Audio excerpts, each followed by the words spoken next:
everybody, welcome back to a brand new video at Middle School Readiness. Today's video of behind the scenes of public safety, we have a firefighter with us, so without further ado, I'll let him go ahead and introduce himself.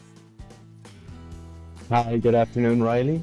My name is Felix Bustinza. I am a firefighter of 8 years for the McAllen Fire Department. Station 5. What led you to become a firefighter? My initial desire was I wanted to do something where I kind of give back, where I felt useful. I had done a bunch of, let's say, customer service jobs that didn't feel rewarding. And what ended up pushing me towards fire, besides contemplation, is finding out from my grandfather that apparently my great-grandfather was one of the founding members or one of the presidents or something from the fire department union in Bronzo, way back in the day. And so I decided to, give it a shot. Can you walk us through the process of becoming a firefighter, some of the training that you went through? So every city is different because every city or municipality is in charge of their own training or their own process. The one in McAllen starts off with a written test. The written test is just this, like a multiple choice test, kind of like a tax or STAR test or something like that somebody would be more familiar with. From there, you answer your questions and everything. The top scores from that test go on to the next portion of the test, which is the physical agility exam. That is a pass-fail test. It's not timed, they're not grading skills. Everything that we do during ours, you actually have to do it with the full pants, boots, jacket, helmet, mask, and SCBA. So you're breathing air. Even if you've never been a firefighter, you start off full-blown wearing everything that you're not familiar with whatsoever, and you have to go do real work. We can go into detail into that, but basically you're pushing weight, dragging weight. You have to climb the 100-foot ladder, ring the bell, or just tell them you're there at the very top, and then make your way down, and then you have to do all the other obstacles. And once the people pass those two tests, then they can go further on to go for their background check. They fill out a whole bunch of paperwork. From there, it's not just we're just gonna call your references background check. They actually do an in-depth check. They run you through the FBI, make sure you don't have any warrants. They'll actually go talk to all your former employees. They'll talk to your neighbors. Like, they try to get a good idea of who you are as a person, aside from having an interview with you right afterwards. That's just to get started. That's the threshold to get to day one. Day one, we go through our Firefighter 1, Firefighter 2 Academy. That's somewhere about 5 to 6 months for us. After that, we do our Driver's Op Academy and EMT Academy. So about 9-10 months in of training, you go from being a cadet to being a recruit, which is your 2 to 3 month evaluation period, where they cycle you through other stations and you get graded on your work, essentially. And at any point, if you're not making the grade throughout the academy, if you start failing tests, when you're actually on shift doing work and you're just not getting it, because Texas is an at-will state, they can cut you off right there. And a year later after that, then you're officially a firefighter. So, what are some qualifications that you need to have before coming into being a firefighter, if there are any qualifications? It's real basic, high school diploma, US birth certificate, the tests and everything else in themselves, they're not, I guess I want to say they're not that difficult. That's more opinion based, but they're not anything that the average person wouldn't know or shouldn't know. When you take the test, they're not asking you about fire stuff. I didn't start off knowing fire stuff. I came from sales, but it's just basic information, you know, reading stories and being able to get the context clues to answer like a question based off of what you just read. You know, analyzing situations and like, oh, okay, well, according to these rules that are set forth in this little story, that means, you know, this is what applies. This is what's going to happen next. Recognizing patterns, you know, just basic things.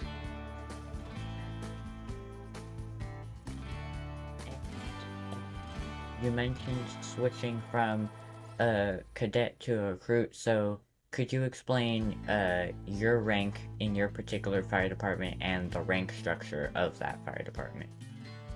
So the cadet and the recruit, the cadet is basically you're still doing the classroom learning. Once you're a recruit, you're no longer in the classroom, you're riding on the trucks. You're on a fire truck, you're on a ladder truck, you're operating on the same basis as the other firefighters around you. You just have the big eye on you because you're that new guy. You're the new guy.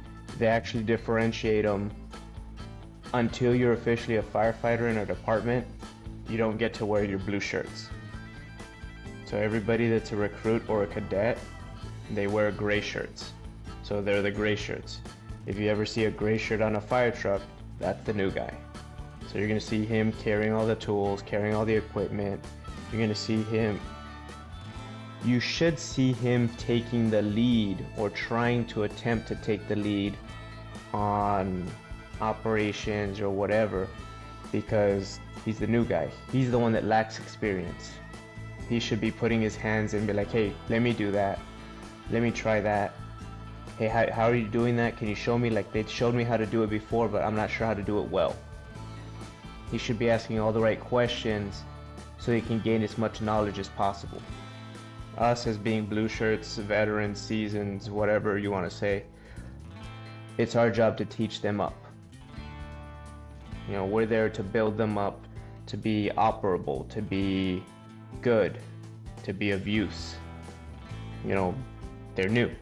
Like, what else can you say? Like, they don't know. You know, sometimes we get people that do have experience, but they might be from other departments that don't try to hold themselves to the same caliber as we do. So then we have to try to lift them to that caliber.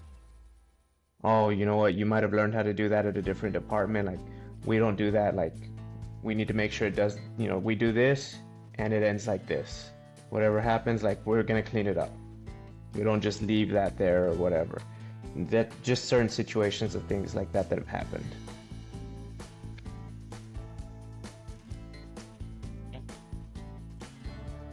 Oh, but did you ask about our general Yes. rank structure? So that's for them.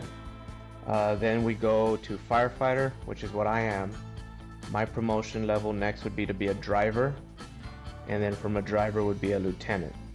So those are your basic ones that are going to be riding around on the trucks. There can be as few as 3 people riding on a unit, which is going to be the lieutenant in charge, the driver who's getting us there, and me who starts off doing the work. Lieutenant watches and makes a report and makes evaluations, and he passes information down the line. We get to work. Aside from that, you next go up to your first officer. Well, the lieutenant is the first officer position. From lieutenant, then you would promote to a captain. Captains promote to our DCs, which are deputy chiefs, which our department has 4 of them. And then we have our actual chief and the assistant chief above them. So deputy chiefs are in charge of our 4 divisions of the fire department. So we have our operations side, we have our ASDC or logistics, we have our training, and I am missing one. Oh, and we have our fire prevention, who's actually our fire marshal. So those are the 4 different departments that make our entire fire department. So there's a deputy chief in charge of each of those, and then we have the chief and the assistant chief in charge of them. And you mentioned the EMT portion of the training. I know some fire departments have most fire departments will have all their firefighters have a basic of an EMT certification. But does your particular fire department have ambulances, or is it more fire only? Ours at the moment is, I think you would be able to say we're semi-transitioning up, but we all operate at least, well, not all of us. The majority of us operate at least as an EMT basic. There are a couple of people that have been here for, I think, like 15, 20 years that they operate on a little bit underneath that, but they've been grandfathered in, and even though they can do almost the same thing that we all know. We don't operate ambulances yet. It's something that our city is striving for, hopefully soon, but we are slowly adding skills. Over the last year, we've been adding IV training to our skill set. So most of us have done mostly just practice. Like, we go in as groups, and so we have a whole fake arm set up that has like a vein through it underneath the skin that we've been practicing pushing fluids in with the IV. And the other thing that we've been adding to our skill set is Narcan. Even though it's not a big thing that's hit our part of the valley, it is something that is an epidemic with fentanyl and everything else all over the USA and different parts of Texas. We have had small incidents here, but it hasn't been like a grand majority. It hasn't been an epidemic here, but we rather get ahead of that and at least have people that are aware and able to do it. Another thing, since Texas has already been, I want to say attacked, but we've undergone attacks where people have pretty much lost their mind and started shooting up people, which is unfortunate. We actually started, everybody in our department has been assigned a tourniquet. Aside from that, all of our units now carry a trauma kit that has a whole bunch of tourniquets and a whole bunch of bleed stop equipment, just in case something were to happen here or close by, we're able to respond. And it's just another one of those situations, like I said, we want to be ahead of it. We'd rather be trained and ready to go in case something happened than have it happen and not know what to do. Okay. So, since your department doesn't have ambulances, do y'all carry like aid bags on your fire trucks? And if so, would they respond to assist a ambulance company, or do y'all just strictly respond to fire calls? No, depending on the type of medical call that's sent through, any 911 calls get sent in through the emergency 911 system. For the 911 system, it gets dispersed to the proper agencies. You call 911, they gather your information. If it's something that involves the police, then they transfer all your information to the police and the police dispatches. If you're having medical emergency, it transfers to the medical and then medical dispatches. For McAllen, they have a private company called Lone Star. So depending on what that medical is, we'll respond to heart attacks, we'll respond to strokes, we'll respond to trauma. We also usually respond automatically to vehicle accidents. So there's certain things like that we pretty much go partnered up with them. If we're closer, sometimes we arrive first. Sometimes they'll arrive first, and they have the higher ability of care. So they have everything. We just have basics.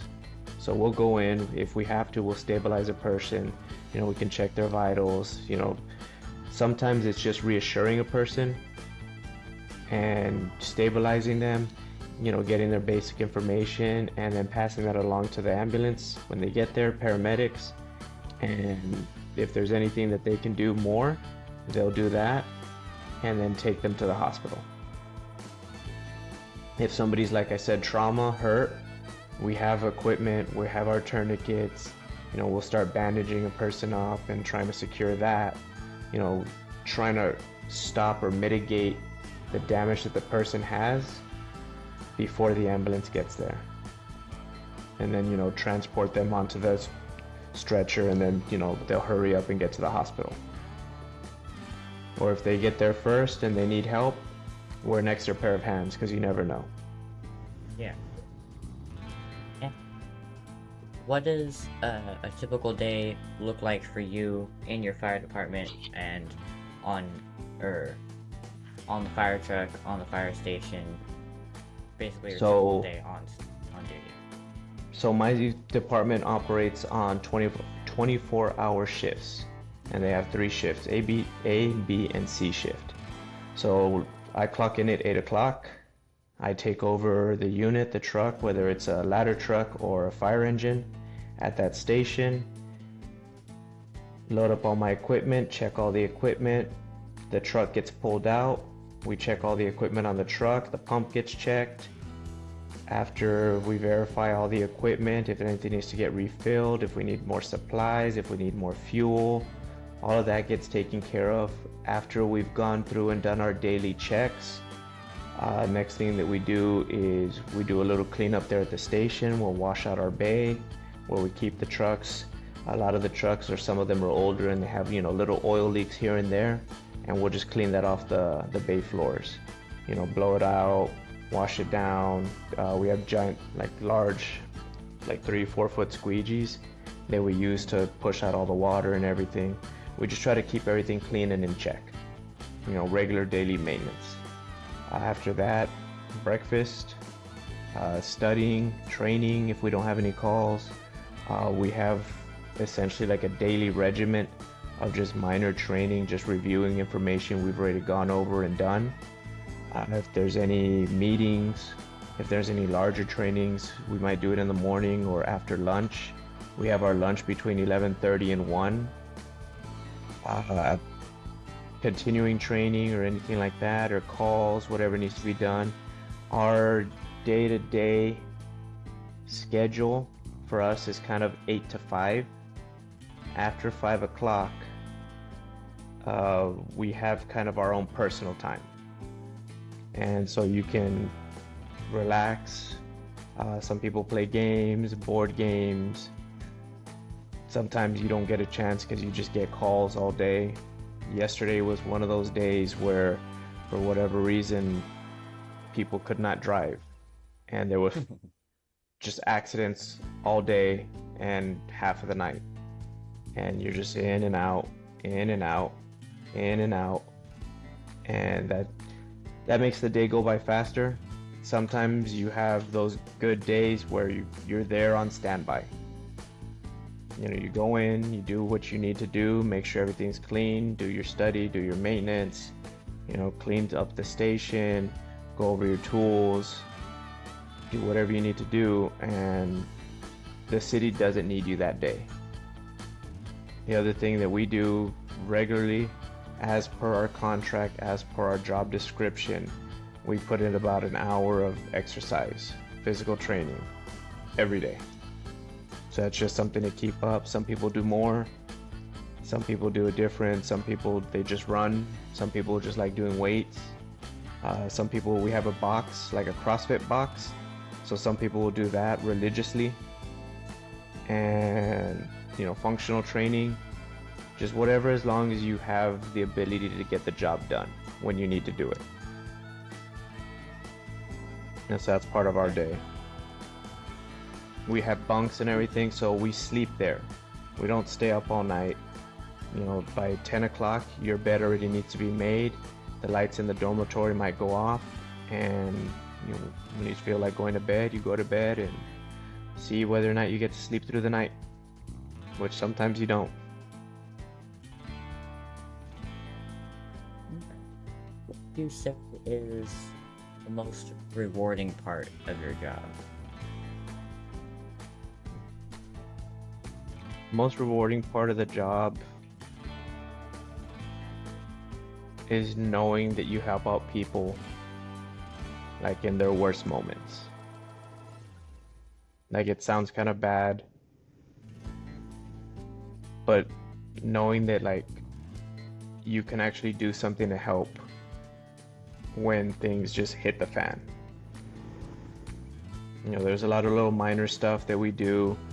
You know, some of the accidents we go to, sometimes we just go help out some people that they don't know how to fix or how to check their smoke detectors.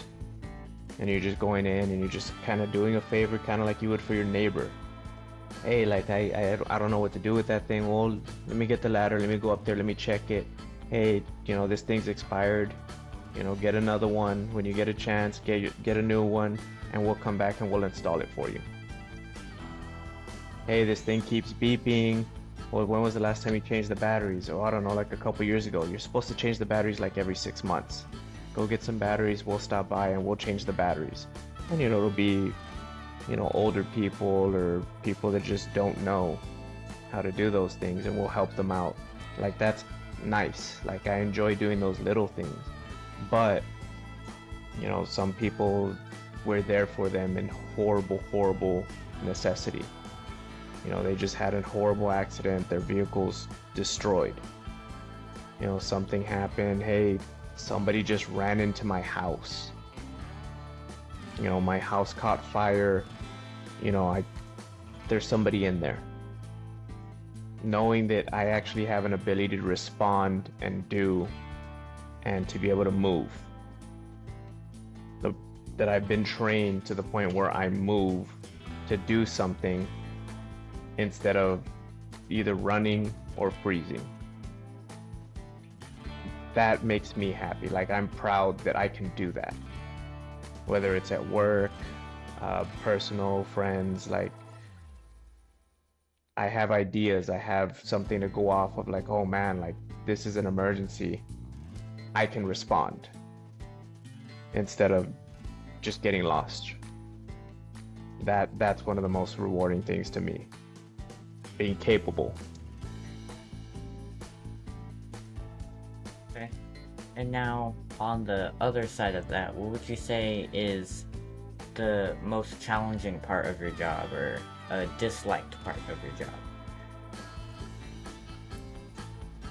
It'd be two things. The sadness of the things that you can't help with because you can't, which is just something you deal with. You're there to try. There's no guarantee. Sometimes bad things happen, and you just have to learn from your mistake. If it's something you can fix, you try to do better, and you move forward. And the other one is paperwork. I don't like paperwork. I have terrible handwriting. It's just the bureaucracy of anything. It's like, oh, you have to file this paperwork and do this and do this. Oh God, paperwork. That's it. The only two things I don't like. What would you say, if there are any misconceptions that either you had as a civilian coming into being a firefighter, or that civilians have of firefighters?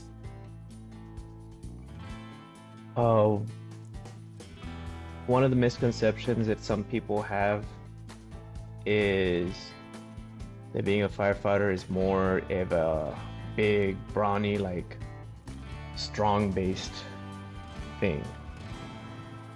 There's a lot more that goes into technique, tactics, and having an active brain. Like, there's certain parts of it that you can muscle through, and there's certain parts of it that it helps if you're just a big, strong guy. But you know me, I'm short. I'm barely 5'6". Like, I wouldn't be surprised if you're already like an inch taller than me.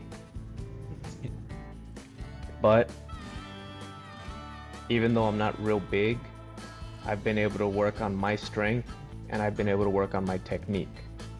I know that I know how to carry somebody or how to move a body of somebody that weighs almost twice as much as I do. I know I have the strength, I know I have the tools to be able to do things that most people don't know how to do.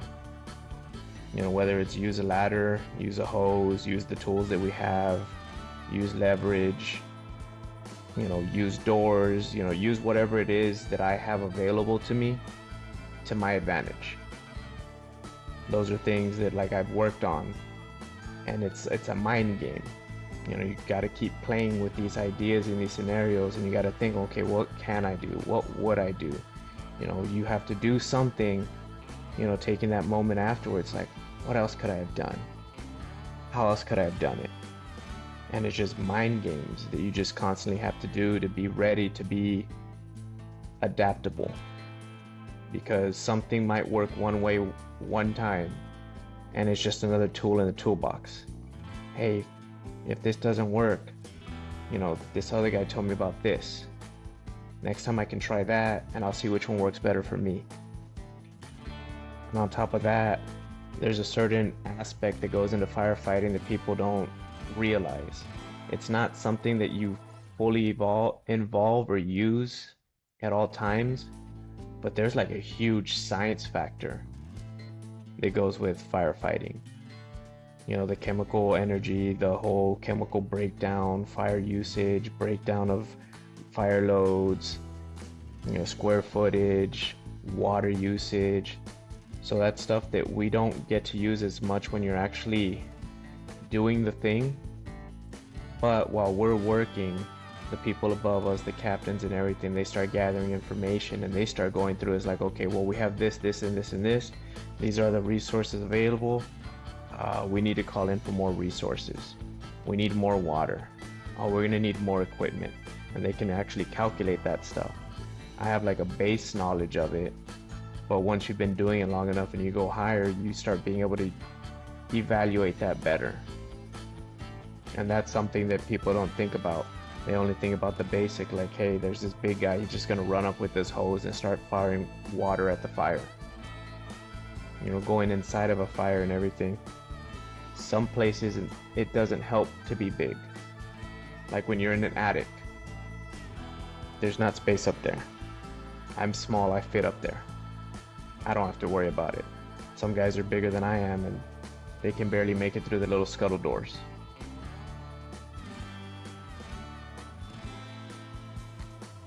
Okay.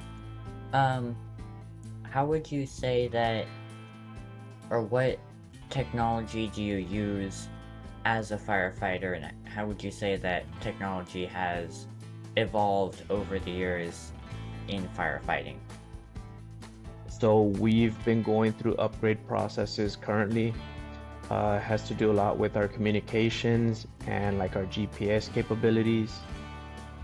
We started integrating these like laptops into our trucks that we can assign ourselves to different operations, whether we're going to a medical call, you know, we're en route. Once we show up on scene, it'll communicate that information. As soon as a call comes in, it'll show us the map of like where it's at. We can start adding information, like let's say if we go to a gated neighborhood and they give us a code for it, that can be saved on there, so next time we have anything in that neighborhood, we're showing up and boom, hey, here's the gate code. You know, we don't have to honk or, you know, turn on the sirens and hope that the little speaker and microphone work that sometimes automatically opens the door. No, we have a way in. You know, things like that.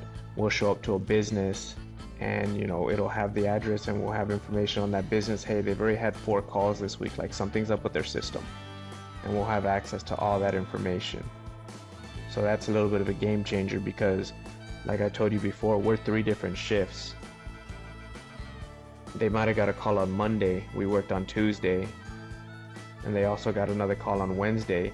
We missed that call, but they've been getting calls to that same business, you know, 3 days out of the week. Something's going on.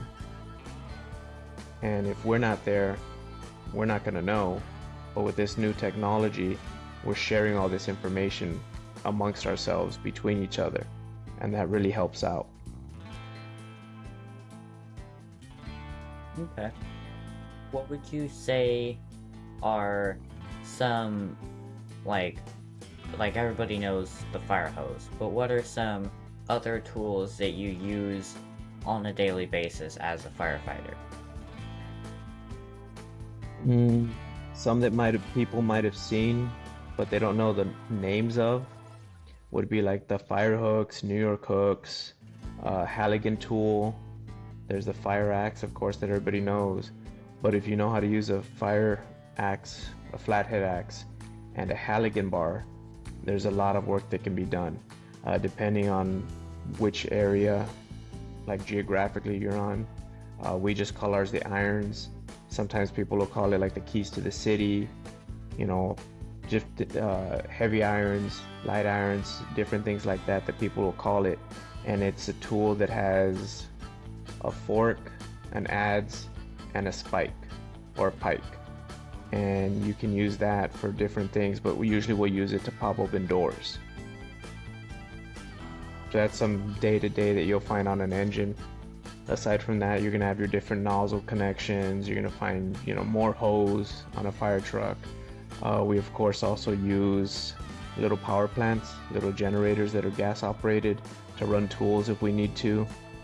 We have giant fans that we use that we call a PPV, positive pressure ventilation. So we'll use that to try to push out smoke from a house after the fires have been extinguished.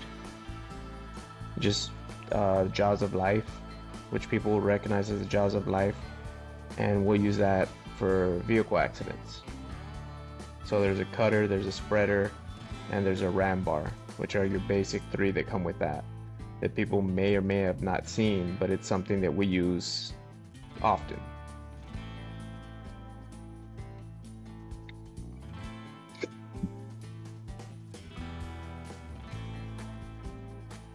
In your career field in firefighting, what is there like one moment that has stuck with you from your time as a firefighter? Lots of different moments. Couple of bad ones, but one good one was a large structure fire that I was driving for. Even though, you know how there's substitute teachers? So me as a firefighter, if a driver calls in sick for whatever reason, I can be a substitute driver. And for us, we call it acting. So I was acting driver. So I'm not normally the driver. It's something I can do, but I'm not fully used to, and especially then. And so we responded to a house fire, and of course it's not my bread and butter, so I was anxious and a little bit scared. And so we started getting everything done. The house is on fire, there's somebody trapped in the room. We're trying to get this window open and trying to break everything out and trying to do all this work. And keep in mind, this isn't normally my job, so I'm a little bit like here with my anxiety of like, oh God, oh God, oh God.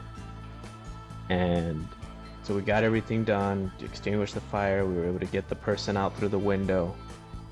And then after all my adrenaline starts dropping down and I start checking on the people, and it clicks. This lady I've been talking to for 5 minutes, the reason why she recognized me is she's one of the ladies from my church. So I wasn't just helping some random person. Like, this is somebody that I see like every couple of Sundays when I get my chance to go to church because of my work schedule. And that's why, like, when she saw me, she's like, oh, Felix, I'm so happy to see you. I'm so worried, blah, blah, blah. Okay, ma'am, yeah, just come over here and have a seat. We're doing this, like, everything's looking fine for right now. Just have a seat right here. Get away from the smoke. I'll come back and check on you. Right now, I'll get somebody with some medical equipment so they can check you. And in my head, at first, I'm like, how did she know my name? I don't remember saying my name. And then 5-10 minutes later, after I calmed down, I'm like, oh God, I know exactly who that is. And it's one of those things where, I didn't realize it at the moment, but I was helping somebody. I was helping somebody I know. Like that was one of those things where I know, like, okay, well, I'm doing good in my community. Like not just my community in general, like even my close community. I'm able to do things like to benefit. Okay. And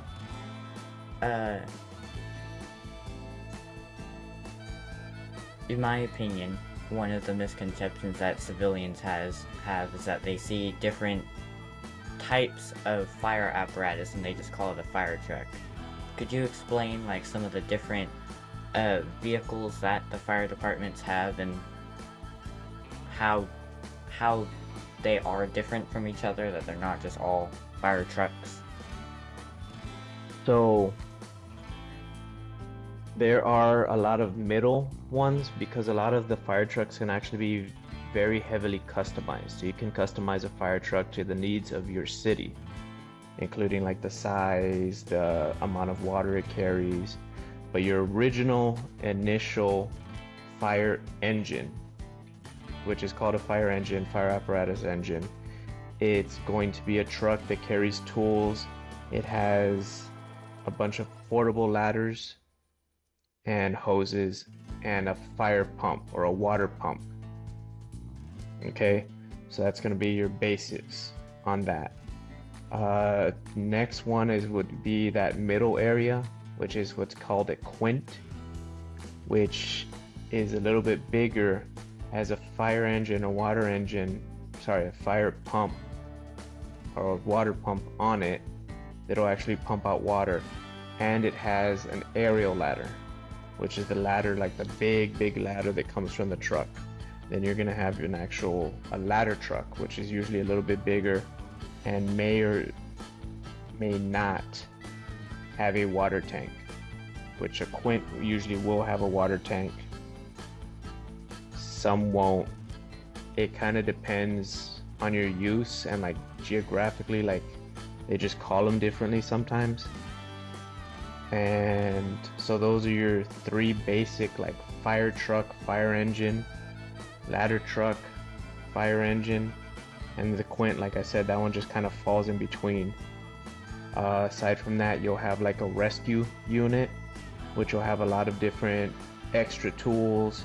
It'll carry possibly a like air tank on it for the SCBAs, for SCBA refills, which is the SCBA is the self-contained breathing apparatus, which is the backpacks that we carry that has air. The same air that you regularly breathe, that's what's inside of that pack. It's not oxygen, because oxygen is very flammable. So we don't need that. We just need regular breathing air. So we'll have a tank that'll refill those for us, and it'll have different rescue tools. It'll have breathing apparatus in case they have to like crawl into a tunnel or like a collapsed space. That has like these special, it's called shoring, but it'll have these arms that are either hydraulic or pneumatic or even mechanical, that you use it to spread between different walls and stabilize. Like you spread it, it gets tension, and then you just lock it in place. So like I said, you can use it like for collapses, and it'll hold like two walls like at that spot so they don't collapse on the people. So also we'll do that, like let's say for when they're digging large trenches, there's people sometimes that they're not doing it properly and all that dirt starts falling in on them. So we'll start putting plywoods and that shoring to hold the dirt and try to rescue them. Those are things you'll find on a rescue. Also, like let's say large amounts of ropes and all the equipment that comes for that, for like a rappelling or a ladder rescue, extra ladders, extra tools. They have all that extra complements, extra testing equipment. When you have like weird smells that could be strange gases or chlorine, they have the equipment to go test all that out. And aside from like let's say regular fire equipment, they'll carry like the entire like hazmat suits. They're just in a big giant bubble connected to like an airline, and they'll go check that out. Like that's all the stuff that you'll sometimes see available on a rescue unit. You'll have some regular trucks that are outfitted with communications and planning equipment. That for us we call them sectors, which is we have a north side sector and a south side sector, which are captains. So let's say there's a big fire, the captain is going to show up, take over, and he'll have his little chalkboard or a dry erase board, and he's planning. I have these people here doing this, these people doing this, and he's writing everything down, he's describing everything, he's planning, okay, I need these guys out, swap them out with these guys, they're rested, have them go in there, and he's the one that's taking care of all that stuff. And that way he's taking care of an entire scene, and like our crews, they just take care of their job. Oh, we have to go into the 3rd floor and we're going to check that area. All right, we're doing the 3rd floor, somebody's doing the 2nd floor, somebody's doing the 1st floor, and that one guy is in charge of all of us. So that's a sector. The other ones that we have are brush trucks, which are large trucks that sometimes carry water tanks. Yeah, generally they'll all carry a water tank or a water supply, some hose, and a bunch of other tools that'll go off whenever there's like a grass fire or like brush or small forest or anything like that. And they'll go in there to spread water because they're lighter trucks, they're more agile. It's sometimes like a F350 or something like of that size, maybe even an F250, and they just go in there and you just go do work out in the grass, and that stuff moves fast. Like that grass will catch fire and it'll just start running. And so if you're in a bad spot, all of a sudden you're surrounded by fire.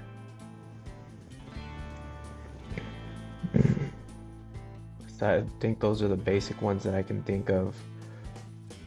Some people, they actually have boats. Like at South Padre Island, I wouldn't be surprised if they have a boat with like fire pumps and everything on there, that they're pulling water out of the ocean and just being able to spray down another boat that might be on fire or anything close to the dock.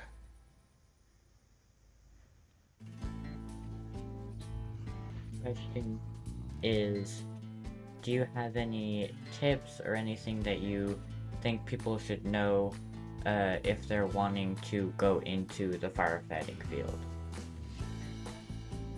Find out what your actual area that you want to test in tests for. Go talk to your local departments. Some of them do offer volunteering. Ours doesn't, but there's certain areas that are still doing volunteering. Or even certain areas around you that might do volunteer. Go give it a shot. If you like it, you'll love it. For the people that do it, it's the best job in the world. Go get your feet wet, go put in some work. Other than that, if you get into it and you do enjoy it, be humble, ask all the questions that you can. If you're fortunate, you'll find people that are willing to answer the questions and teach you. And then just learn everything you can and be as useful as you can. And then once it comes to the point where somebody starts asking you questions, share the wealth.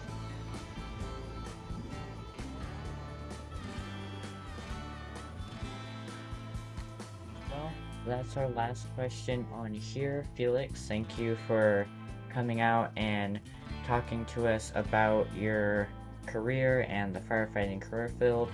Those of you who are going to be watching this video, I will leave a link in the description to the McAllen Fire Department, as well as to our Refuge Medical affiliate links and our merch. And that's going to be our end of our video. Thank you for watching and have a great day.